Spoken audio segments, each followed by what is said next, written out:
When a positively charged sphere is connected to a negatively charged sphere, there is a flow of charge. Electrons will flow from the negatively charged sphere to the positively charged sphere.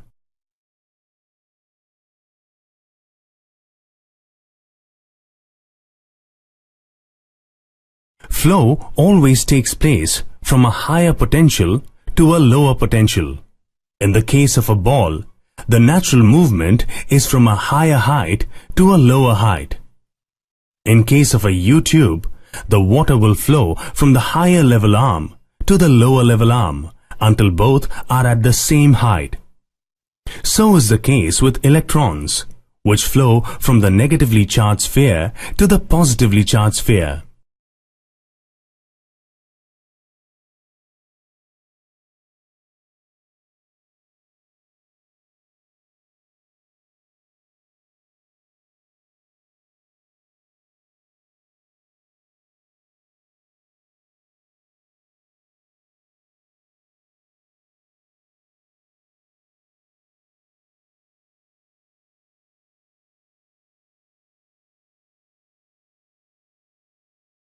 When you raise the ball from the ground to a height, you end up doing some work on the ball and in the process raise the potential energy of the ball.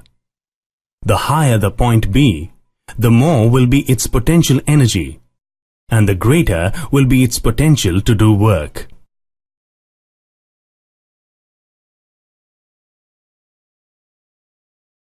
Unlike charges attract each other, so in order to separate them, you will have to do some work. As you do work on B to separate it from A, you increase the potential of B. The difference in potential between A and B is known as the potential difference.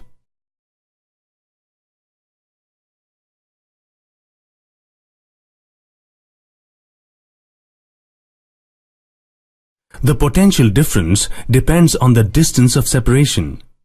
The ball X is raised higher than the ball Y. So the ball X will have a higher potential than the ball Y. Similarly, the charge P is separated further than charge Q from the positive charge, and hence will have a higher potential than charge Q.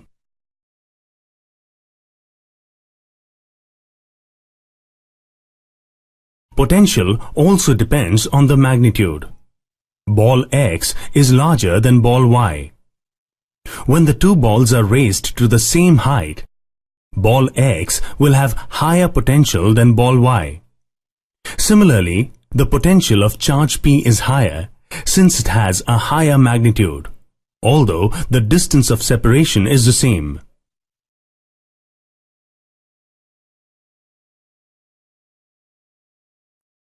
The natural tendency of a body is to move from an area of higher potential to an area of lower potential. The battery provides the chemical energy to move the charge from a lower potential to a higher potential. The charge then has the tendency to flow through the circuit to the point of lower potential.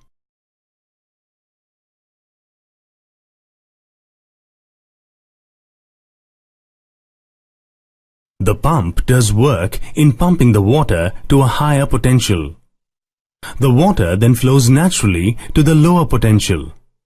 Similarly, the battery does work in increasing the potential of the electron, which then flows through the circuit to a point of lower potential.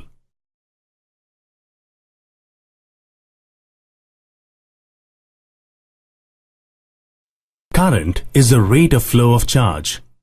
You will notice that as you increase the current, more electrons will flow through the same length in the same time. Doubling the current will double the number of electrons flowing in the same time. Current is the rate of flow of charge. You will notice that as you increase the current, more electrons will flow through the same length in the same time. Doubling the current will double the number of electrons flowing. Current is the rate of flow of charge. You will notice that as you increase the current, more electrons will flow through the same length in the same time. Doubling the current will double the number of electrons. A battery takes charge of a lower potential and increases it to a higher potential. When the battery takes 1 coulomb and does work of 1 joule on it, the potential difference between the ends of the battery is said to be 1 volt.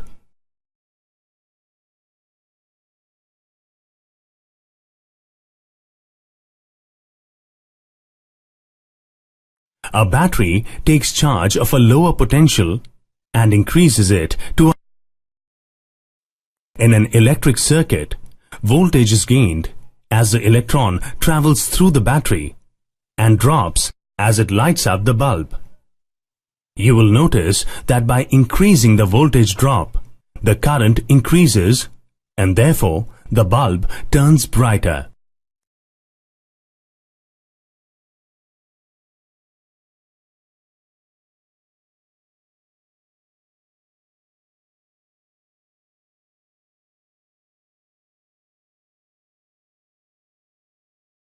By adding more cells, the voltage is increased and therefore the current is also increased, and that in turn makes the bulb brighter.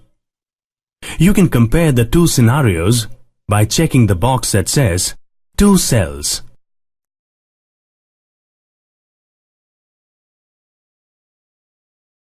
When you have a single bulb, the entire voltage drop occurs across the bulb, and the bulb burns bright. By increasing the number of bulbs to 2, the same voltage drop gets distributed over 2 bulbs, and the current decreases. This makes the bulbs dimmer.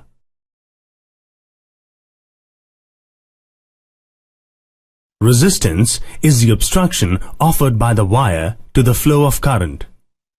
The larger the resistance, the lower the current, and the time taken by the electron to cover the same length is much more.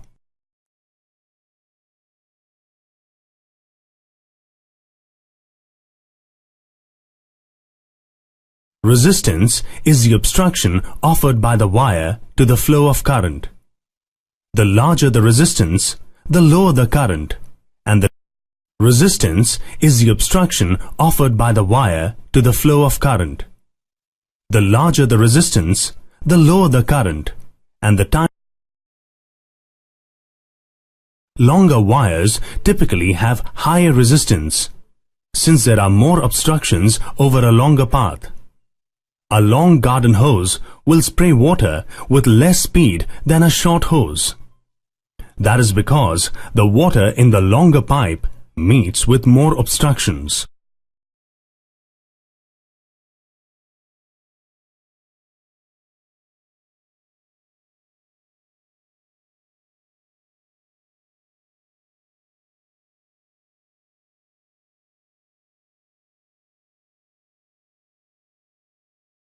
Wires with lower areas of cross-section will have higher resistance as compared with wires with larger areas.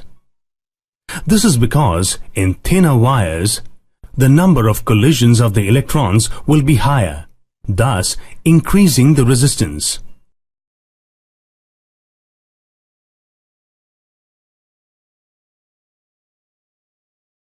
Ohm's law states that the current is directly proportional to the voltage. The resistance of the bulb does not change here. Notice that by increasing the voltage to 12, the current doubles and the bulb burns brighter.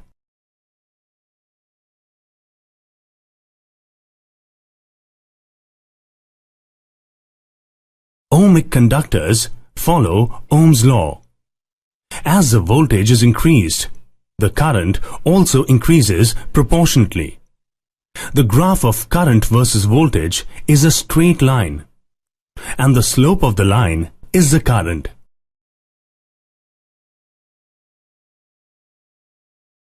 Ohm's law states that the current is directly proportional to the voltage. In a non-ohmic conductor, the current is not proportional to the voltage.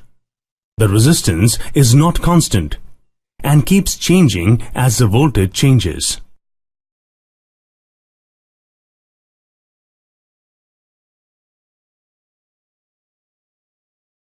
Superconductors have very low resistances at low temperatures. So, by changing the voltage by a small amount, the current increases substantially. The graph, current versus voltage, is very steep for a superconductor.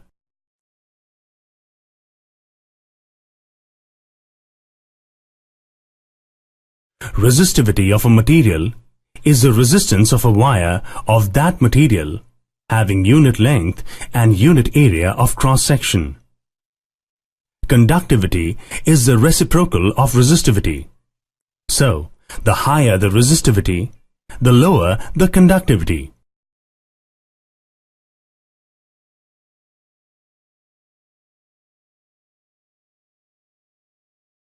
Imagine cars from two lanes having to pay toll on one side of the lane. When the first car is paying the toll, the second car awaits its turn, and the flow of traffic slows down. If the number of lanes are increased, and you have only one toll booth to manage it, the traffic will get slower and slower. So is the case when resistances are connected in series in a circuit. The more the resistances in series, the lesser the current.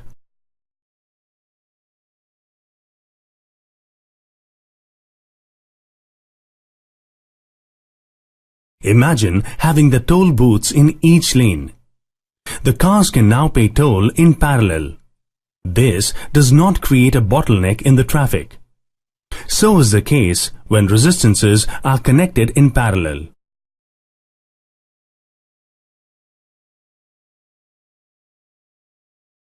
As you keep adding bulbs in series, the effective resistance increases and the current decreases.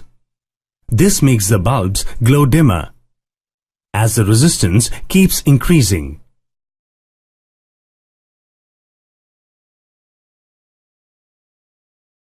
When a bulb is added in parallel, the first bulb glows with the same brightness. This is because it has the same voltage difference as the battery, so the current in the branch is also the same. However, the effective resistance decreases as you add a bulb in parallel. So the total current in the circuit increases as shown by the indicator bulb. The additional current now flows through the second branch of the parallel bulb.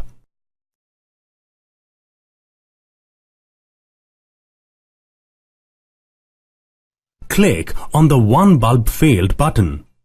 You will realize that in a parallel circuit, even if a bulb in one branch fails, the others will continue to glow. In a series circuit, if one bulb fails, then the others will also not glow, as the current will stop passing through the bulb that failed.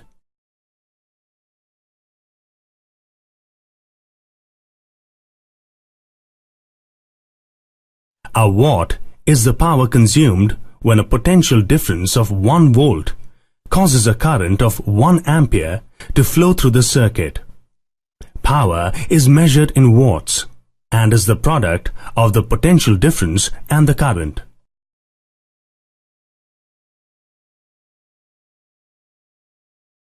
The terminal voltage of a cell is the work done in carrying a unit positive charge around the circuit but not including the cell.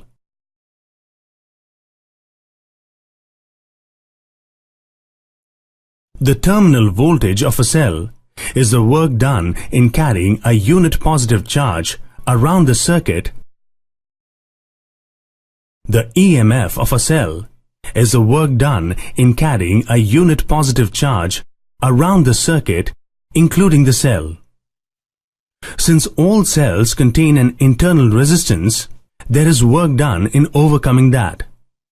So typically, the EMF of a cell will be greater than the terminal voltage.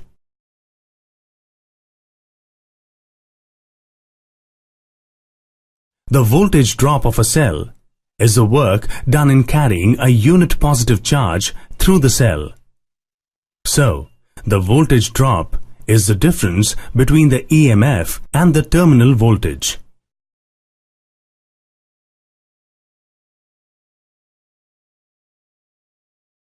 The watt is a product of the voltage and the current.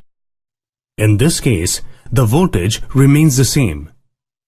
The 30-watt bulb has a higher resistance than the 60-watt bulb, and thus the circuit with the 30-watt bulb has more current than the circuit with the 60-watt bulb. Therefore, the 60-watt bulb will glow brighter.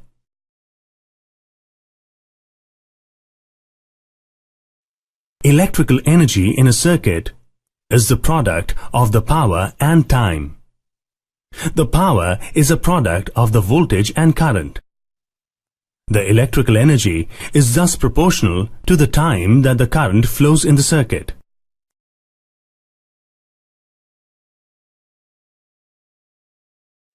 Electrical energy in a circuit is the product of the power and time. The power is a product of the voltage and current. The electrical energy is thus proportional to the time that the current flows in the circuit.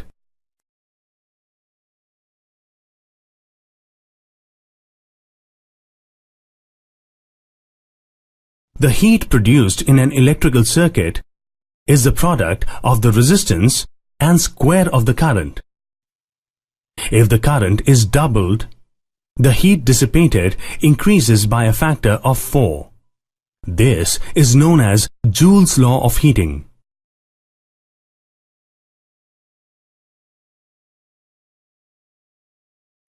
The heat produced in an electrical circuit is the product of the resistance and square of the current. If the current is doubled, the heat dissipated increases by a factor of 4. This is known as Joule's law of heating. The heat produced in an electric circuit is the product of the resistance and the square of the current. If the resistance is doubled, the heat dissipated also doubles. This is known as Joule's law of heating.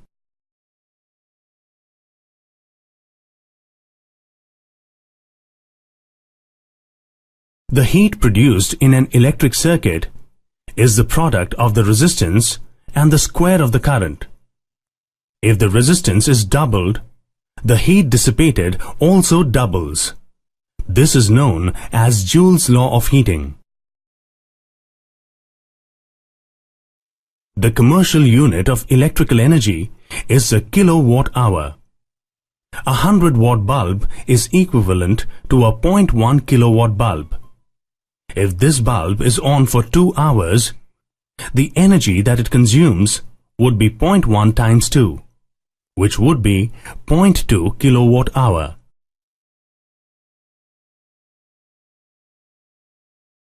If your water heater is rated 2 kilowatts and you use it for an hour every day, then assuming that the month has 30 days, the contribution of the water heater to your monthly electricity bill would be 240.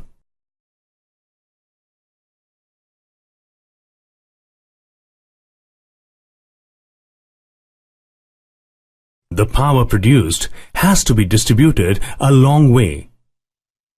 There are 2 ways to transmit the power: either with high voltages and low current, or with low voltages and high current. If the high current option is chosen, the wires have to be thicker, and that increases the costs. Also, the high current option generates a huge heating loss, and heating increases with increase in current.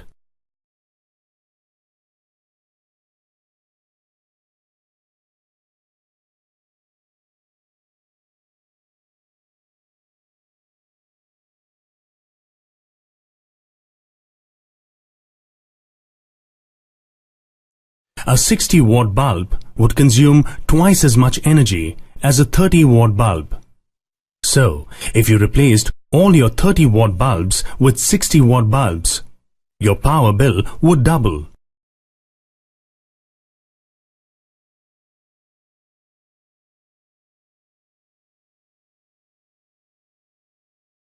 Imagine the two scenarios: a washing machine operating with a fuse in the circuit and another one without a fuse. If there is a sudden increase in voltage, the current in the circuit will increase. A fuse is made of a material of a low melting point. So the moment there is an excess current, the fuse will heat and melt. In the circuit with the fuse would melt and the current would stop at the fuse, thus protecting the washing machine from damage. In the circuit without the fuse, the washing machine would get damaged.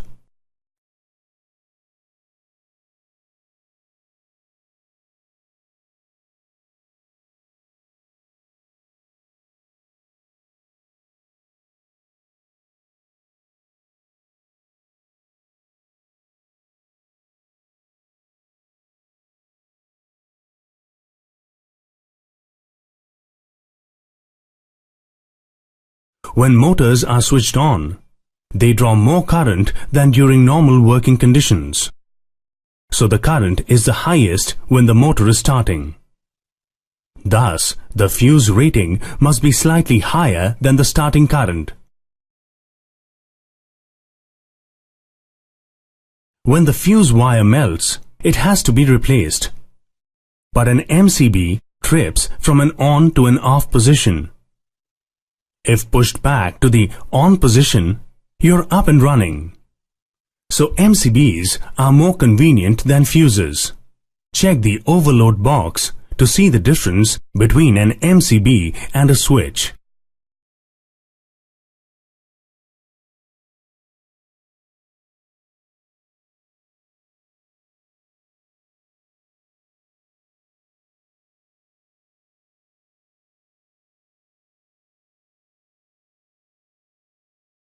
Dual control switches provide convenience in places like staircases and long corridors.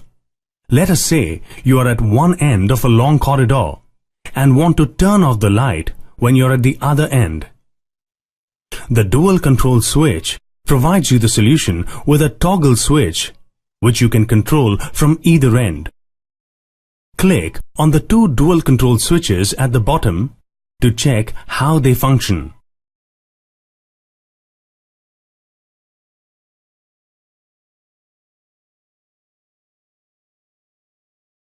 Fuse wires should be made of metals with a low melting point. The melting point of copper is high, so when there is a surge in current, the fuse gets heated but does not melt. So the current continues to flow and damages the equipment. The whole purpose of the fuse is lost.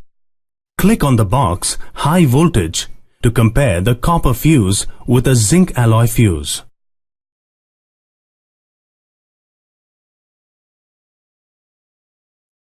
The fuse should always be connected at the beginning of the circuit. This way, the moment there is a surge in the current, the fuse melts and stops the current from flowing to the equipment. If the fuse is connected after the equipment, the fuse would still melt, but the current in the live wire would keep flowing to the equipment. It would be dangerous if you touched that equipment, as a current would flow through you. You can tick the box High Voltage to notice the effect.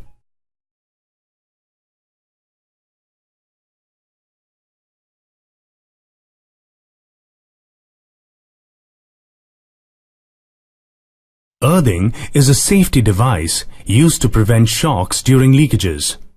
The earthing wire is low resistance, so a high current can flow through it. The casing is connected to the earthing pin in a 3-pin plug. If the current leaks to the casing and you happen to touch it, without earthing, you would receive a shock as all the current would pass through you. With earthing, the leaked current would pass through the earthing wire into the ground.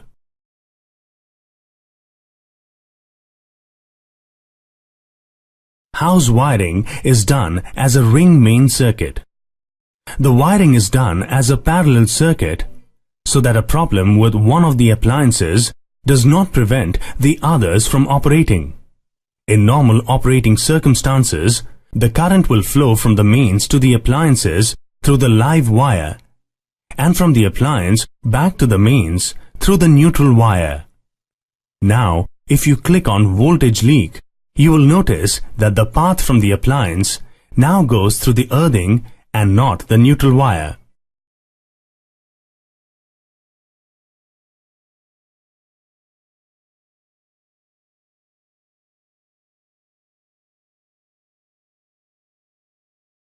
The resistance of a dry body is very much higher than the resistance of a wet body.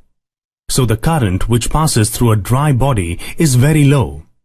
But the current passing through a wet body can be very high, which increases the chance of a shock.